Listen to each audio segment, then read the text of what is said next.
So I grew up on Avalon El Cigano. That's where I was born and raised. That's kind of like where my roots are from. My mom and dad met in Ujima Village. So my dad, he moved from Louisiana into California.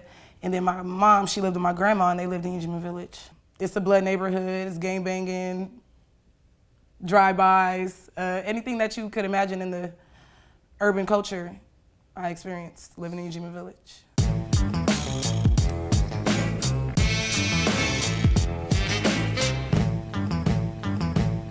So for me, I feel like my dad, well, my mom and dad together did a good job of trying to keep us not exposed to the gang life. So keeping us busy, keeping me and my brothers doing things outside of the neighborhood, moving us out of the neighborhood. But as far as like being an OG in the hood, it just made it funny for like growing up, like dating or just trying to like talk to different people. It's like, oh, we can't talk to you because your daddy's an OG, or just going out to different places and be with my friends. They're like, oh, you Alneisha from Village Town, or you know, something like that, just being automatically associated with my neighborhood just because of my dad. My mom, after she had me, she actually moved out of the village, but because my daddy was from Ujima Village, like he banged the set, we stayed there all the time. So I actually went to school where we lived. So we lived on 10th Ave, and that's how I went to school in Woodworth. So I walked to school in the Crenshaw Mafia area, which were also blood. So it was actually a place that my mom felt comfortable moving to because my dad lived with us, you know, so she had to move into another blood neighborhood so that it's comfortable for him, for us, and that just was my environment. So that's how I went to school in Inglewood. I went to Monroe, so I went to Monroe Middle School. That was a magnet middle school, so my mom found it to be fitting for me to go there. So I went there throughout my entire matriculation through middle school, but in high school I had to go to outside of the neighborhood because my mom didn't want me to go to school in Inglewood for high school. So that's how I ended up at Narbonne. Is that Torrance? Yeah, it's like Harbor City. Okay. So Harbor City, Torrance. So that as well was a performing arts school. So she just was kind of elaborating on my skills that I have already picked up from my childhood. So I went to that school for the performing arts. It was cool. It was very diverse. I like Narbonne because I was able to experience different cultures. I was able to experience different people. I was able to exercise my talents in my school versus having to go out to extracurriculars. So I enjoyed that. I cheered, I did track, I did dance.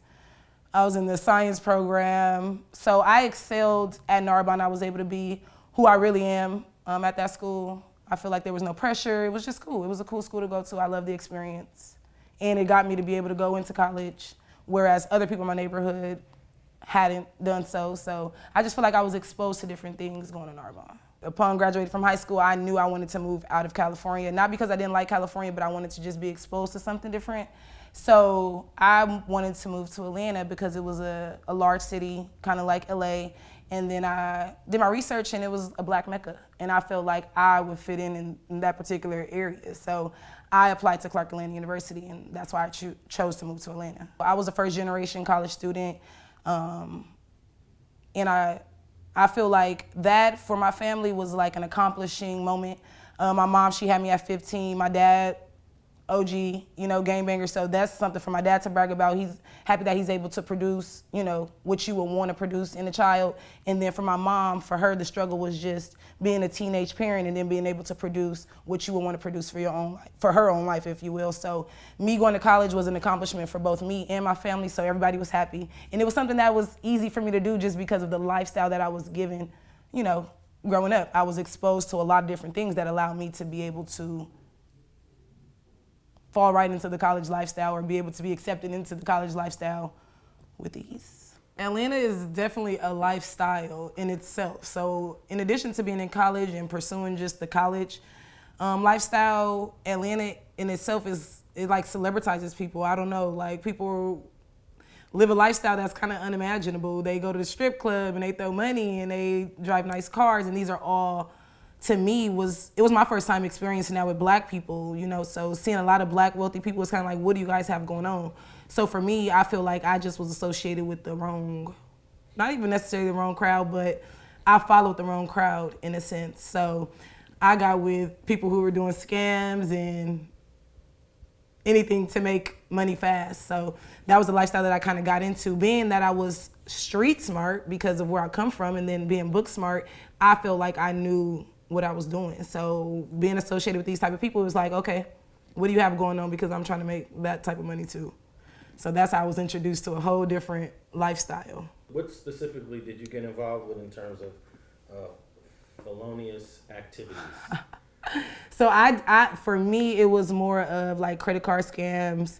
My friends, they basically produced credit cards that we were able to use that have our name on it, IDs with our name on it, so we were able to live lifestyles of people who had a lot of money, but it really wasn't us, but we were able to portray that lifestyle. So I can go into a store, or I can go into anywhere and purchase whatever I want, limitlessly actually.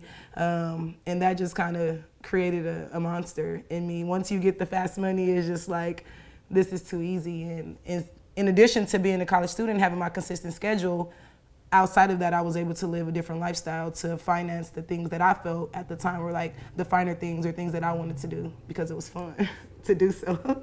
So, like any good thing, it will come to an end, right? Yeah. I'm like, damn. So it was one day, me and my friends, we were out. We didn't even want to do like any work, if you will, in Atlanta, because Atlanta is known for scamming. That's what goes on in Atlanta.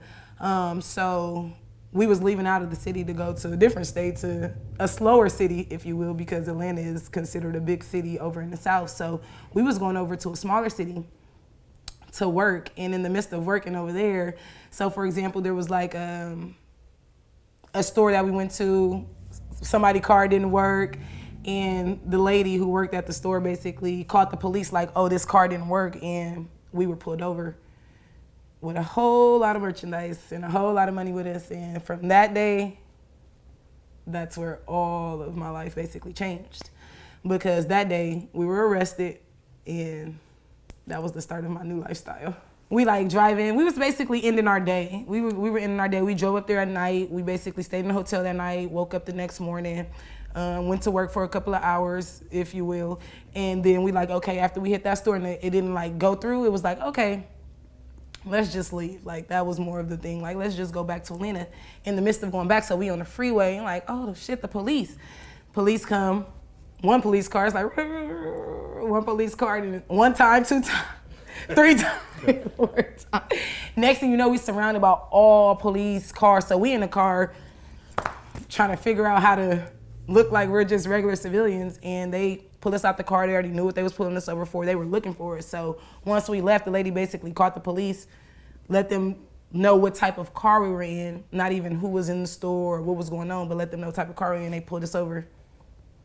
We went to jail. We was on the news.